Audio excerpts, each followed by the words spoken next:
Olá, tudo bem? Eu me chamo Samuel Luiz, eu sou indígena, sou do povo Guajajara e hoje eu vim conversar um pouco com vocês sobre o que é ser indígena nos dias de hoje. Então, ser indígena na contemporaneidade, no contexto atual, é estar constantemente tentando resgatar o que os nossos ancestrais deixaram para nós.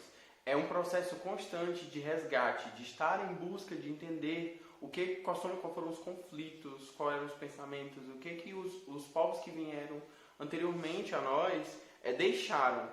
E aí, assim, muitas pessoas elas têm que entender que ser indígena não é sobre sofrer racismo, não é sobre dores, é sobre cultura, é sobre ter laços. Uma das coisas que eu gosto de repassar para que as pessoas entendam é que ser indígena não é uma categoria transitória, como muitas pessoas pensam.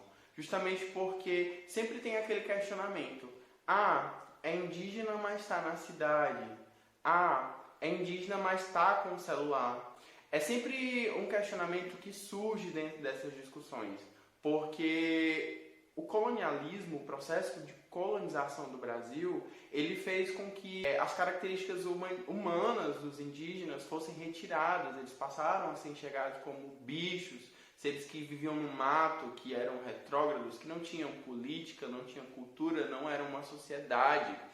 E ser indígena na atualidade é justamente tentar quebrar um pouco dessas barreiras, romper essas barreiras para que as pessoas entendam que os povos indígenas são povos que têm sim muita cultura, têm sim suas formas de pensar e também entender que são povos plurais. Esse é um dos fatores principais, entender que os povos indígenas são diversos. Existem muitas culturas e cada cultura tem a sua cosmologia. Quando a gente fala de cosmologia, a gente está falando sobre a maneira com a qual esses povos visualizam o mundo. E é justamente sobre essa maneira única de enxergar o mundo que veio por milênios que a gente consegue talvez enxergar o nosso contexto atual, entender que apesar de o dia do índio, como as pessoas pautam, o índio é uma figura folclórica, uma figura que não existe. O indígena, ele existe, ele está vivo, ele está presente. E eu não encaro como um dia de celebração, mas um dia de reflexão. Um dia para que a gente possa entender qual é o nosso papel dentro dessa sociedade. Também um dia em que vocês podem aprender a reconhecer a luta, o que os povos indígenas buscam e o que nós temos a falar, ouvir nossas pautas. Uma das coisas que as pessoas mais me perguntam é como é que eu posso ajudar os povos indígenas, ajudar o movimento indígena. Para responder isso, eu entendo que vem de um processo de reconhecer esses povos e reconhecer essas lutas. A melhor maneira de ajudar os povos indígenas é estar lá, junto, nas lutas e nas pautas, sejam questões voltadas à saúde pública, sejam questões de demarcação de terra, manutenção da cultura, ou seja, mesmo dar apoio para um amigo, tenha pessoas indígenas no seu círculo de amizade, conheçam a cultura deles, aprendam a conhecer também um pouco do que era o Brasil. Desde já, eu quero agradecer a oportunidade de vir deixar essa mensagem, mesmo que breve, mas é um momento para a gente refletir, para a gente entender que ser indígena hoje em dia é estar sempre nessa busca por reconhecer o nosso passado, estar constantemente nesse resgate, manter a nossa cultura, os povos que têm suas línguas, manter a sua língua, seus costumes, suas festas culturais, suas danças e assim por diante. Muito obrigado e até mais. Então, depois deste relato do Samuel, vamos fazer um desenho indígena atual. Aqui coloquei um modelo de um rosto para que vocês possam começar o seu desenho observando como nós desenhamos o rosto humano. O formato da nossa cabeça é um formato oval, onde a gente já pode acrescentar as orelhas. E nesse desenho você vai acrescentar os cabelos dos indígenas. Como você observa características do cabelo, das cores, o comprimento e assim por diante. Você percebeu que Samuel utilizou a pintura facial, então você pode colocar esse elemento no seu desenho também. qual seria a pintura facial que o seu indígena estaria utilizando?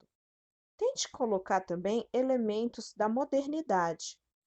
Os indígenas, eles estão compondo toda a nossa sociedade, participando de tudo que nós também temos como facilidade tecnológica, certo?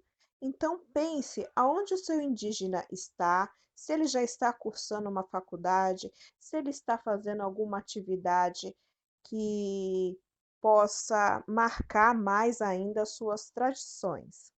Utilize o espaço da folha inteira, tá bom? Você pode já fazer esse desenho durante a semana para deixar só o maracá para sexta-feira. O maracá é um instrumento indígena que vamos realizar com um material reciclável. Ele é chamado de vários jeitos, dependendo da tribo, né, de onde ele será utilizado. Em função geral desse instrumento é curar ou fazer a limpeza espiritual da aldeia. O material que você vai usar é aquilo que você tem disponível em casa. Você pode usar uma garrafa PET, colocar pedras, grãos, algo que faça barulho. E você vai enfeitar, vamos enfeitar todo mundo junto na sexta-feira. Você pode enfeitar usando papéis coloridos, tinta, durex colorido. Aqui tem vários tipos de maracá. Aqui nós temos um que utilizou duas garrafas, o fundo da garrafa, né? Diminuiu o tamanho da garrafa e colocou grãos de feijão. Aqui nós temos já uma garrafa, aquela de refrigerante pitulinha que foi utilizada, colocaram pedras coloridas. Então você vai observar o que você tem aí em casa para você poder montar o seu maracá. O durex colorido é um material muito prático para ser utilizado em garrafa PET, mas se você não tiver, você pode usar outros elementos também. Se você tiver cola colorida, se você quiser pintar, tá bom? Mas lembre-se que na sexta-feira, como é uma aula só, deixe esse material e essa atividade adiantada. A minha mensagem é: quando as pessoas chamam, quando as pessoas chamam o Senhor, ele as ouve. Salmo 34, versículo 17. Então, neste momento, feche os olhos e faça um pedido para Deus para que todos, de todas as comunidades, de todas as tribos, sejam ouvidos também. Até a próxima aula. Beijo!